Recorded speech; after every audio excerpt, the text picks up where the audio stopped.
ము ఆరాధనకు సహాయకరంగా దేవుని యొక్క వాక్యాన్ని మనము చదువుకుందాం.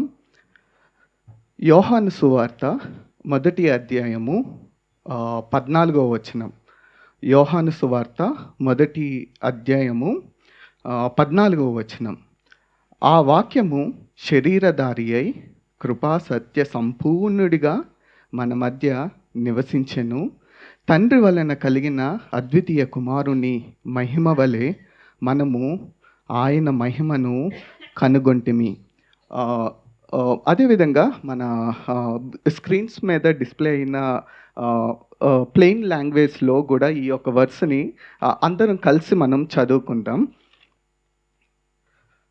ఆ వాక్కు శరీరముతో మన మధ్య కృపా సత్యాల సంపూర్ణ స్వరూపముగా నివసించాడు.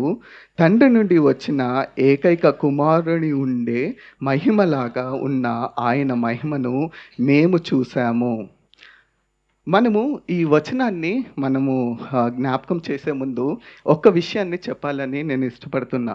సో దేవుడు ఏమై ఉన్నాడో, లేక ఆయన యొక్క గుణ లక్షణాలని మనము ఆలోచించేటప్పుడు కేవలము మనము ఆయనను ఆరాధించడానికి అవి కేవలం దానికే పరిమితం కాదు, కానీ మన జీవితంలో వెళ్ళే ప్రతి సంఘటనలోనూ, లేకపోతే మన మనుషులు మన మీద నిందలు వేసినప్పటికీ, లేకపోతే అన్యాయంగా చేసినప్పటికీ, మన మీద చూపించినప్పటికీ కూడా ఆయన ఏమై ఉన్నాడో, ఆయన గుణ లక్షణాలని మనం అర్థం చేసుకునేటప్పుడు 2 అడుగులు వెనక్కేసే మనము ఎన్నో అడుగులు ముందుకు వేయడానికి ఎంతో మనకి సహాయపడుతుంది. సో అటువంటి జ్ఞానాన్ని దేవుని గూర్చిన జ్ఞానాన్ని మనం సంపాదించుకుందాం రండి. ఈ యొక్క వాక్యాన్ని మనము ధ్యానిద్దాము.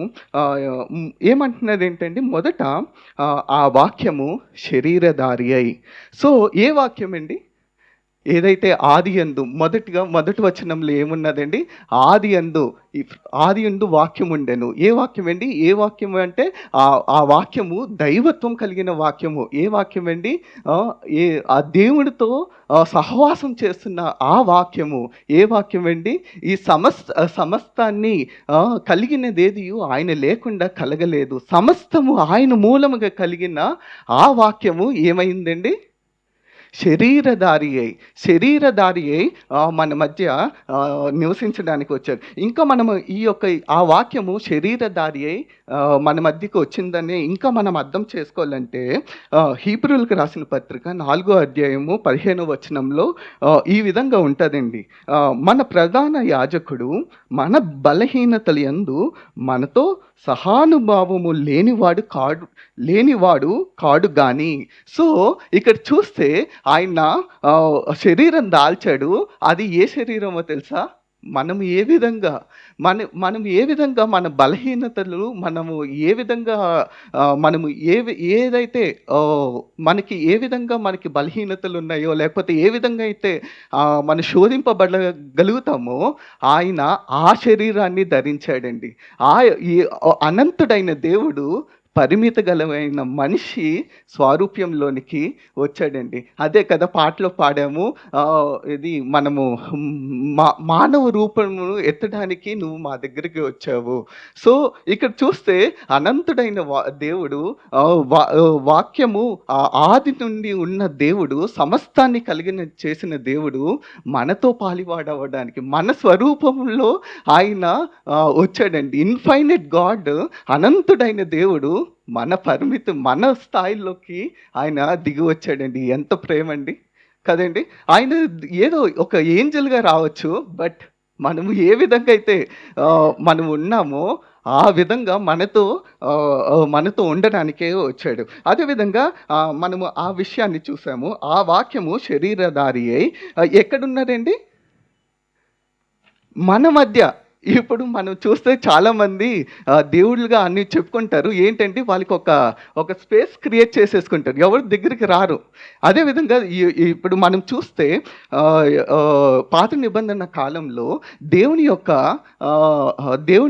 దేవుడు ఆయన గుడారాలకి పరిమితమయ్యి ఉండేవాడు. మనము ఇది నిర్గమకాండము 40వ అధ్యాయము 35వ వచనంలో ఏమని ఉంటుందంటే, 34వ వచనంలో, అప్పుడు మేఘము ప్రత్యక్షపు గుడారము కమ్ముకొనగా యెహోవా తేజస్సు మందిరమును నింపెను.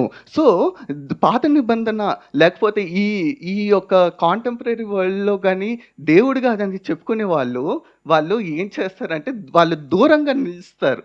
దేవుని సహవాసము మనము ఇజ్రాయేలు ప్రజల మధ్యలో చూస్తే ఆయన ఒక కన్ఫైన్డ్ అయినట్టు ఉంటది. కానీ ఇక్కడ ఏంటండి, ఆయన హీ డ్వెల్స్, ఇంగ్లీష్‌లో ఏముంటదంటే ఆయన మన మధ్య నివసిస్తున్నాడు, వసిస్తున్నాడు. మనతో నివసించడానికి ఆయన ఎంతో ఇష్టపడ్డాడండి. సో ఎలాగ నివసిస్తున్నాడు? కృపా సత్య సంపూర్ణుడిగా. ఈ ఈ యొక్క వాక్యాన్ని ఈ యోహాను రాసేటప్పుడు ఆయన యొక్క పరిచర్యను, అదేవిధంగా ఆయన యొక్క రిజరక్షన్‌ని అన్నీ చూసి ఆయన ఏమని సాక్ష్యం ఇస్తున్నాడో తెలుసా? ఆయన కృపా సత్య సంపూర్ణుడు. మేము ఎంతోమంది మానవ రీతిలో ప్రజల్ని ఎంతోమంది వాళ్ళ యొక్క బలహీనతలను బట్టి దూరం పెట్టే వాళ్ళని చూసాము. మనుషులు ఎంతోమంది అనారోగ్యమైన వాళ్ళని ఊరు వెలేసేసేవారు. లేకపోతే పాపులతో పరిసయ్యులు పాపులని చాలామందిని గ్యాప్ పెట్టేవారు. కానీ ఈయన ఏం చేశాడంటే అండి, యోహాను యేసు ప్రభు వాళ్ళని దగ్గర చేసుకున్నారు. జక్కయ్య దగ్గర అంటారు కదా, ఈయన పాపులతో సహవాసం చేస్తున్నాడు. ఎంతోమందిని ఆయన చేరదీశాడు. ఇవన్నీ చూసి ఆయన మనకి ఎవ్వరికి అర్హత లేదు, కానీ ఆయన తన కృప చూపించాడు. అందుకే కృపా సంపూర్ణుడు, అంతేకాకుండా కృపా సత్య సంపూర్ణుడు అని చెప్తున్నాను. ఆయన వెళ్ళే ప్రతి సమయంలో ఆయన ఏమన్నాడండి, నాలో పాపం ఉన్నదని మీలో ఎవరైనా స్థాపించగలరా? అన్యాయమే లేదు ఆయనకి. ఆయన పాపం చూసినప్పుడు ప్రతి దగ్గర ఖండించాడు. ఆయన ఎప్పుడు సత్యాన్నే తను ఖండించడాన్ని చూస్తాము, ఆయన హెచ్చరించడం చూస్తాం. సో ఇంత గొప్ప దేవుడు శరీరధారి అయి మన మధ్య ఎలాగంటే కృపా సత్య సంపూర్ణుడిగా మన మధ్య ఉండడానికి వచ్చాడండి. ఇంత ఆయన మనకి దేవుడిగా కలిగి ఉన్నాము. మనము ఆయనకి మనతో అసలు మనల్ని జ్ఞాపకం చేసుకోవడానికి ఆయనకి అసలు పనే లేదు. జ్ఞాపకం చేసుకున్నాడు, అక్కడితో ఆగిపోలేదండి. ఆ జ్ఞాపకం చేసుకొని మనతో ఉండడానికి, మనతో వసించడానికి, దేవునితో సహవాసాన్ని కోల్పోయిన మనల్ని ఆయన రీఎస్టాబ్లిష్ చేయడానికి కృపా సత్య సంపూర్ణుడిగా మన మధ్యకి వచ్చాడండి. ఈ యొక్క తలంపును మనం జ్ఞాపకం చేసుకొని కేవలం మనము ఆయనని ఆరాధించడానికే కాదు, పరిస్థితుల్లో నుంచి వెళ్ళేటప్పుడు నా సత్య దేవుడు నా దగ్గర ఉన్నాడు, నా కృప కలిగిన దేవుడు, నేను వెళ్తున్న బాధల్లో నాకు శక్తి లేకపోవచ్చు, ఇగో నా దేవుడు, నా కృప కలిగిన దేవుడు, నాకు ఆయనకు పౌలు అంటారు కదండి, నాలో ముళ్ళున్నది కానీ నీ కృప నాకు చాలు. ఎస్, మనకి ఇంత గొప్ప దేవుడిగా కలిగి ఉన్నాము. రండి, ఈ ఉదయకాల సమయంలో ఇంత కృపా సత్య సంపూర్ణుడు మన మధ్య ఉండడానికి వచ్చాడు. మనము కూడా ఆయనని, ఆ యొక్క కృపను అనుభవించిన మనము, ఆయన సత్యాన్ని తెలుసుకున్న మనము ఆయనని గొప్పగా ఆరాధిద్దామండి. గొప్పగా ఆయనని సంతోషంగా ఆరాధించడానికి సమయాన్ని తీసుకుందాం. ఆయనని గొప్పగా ఆరాధిద్దామండి.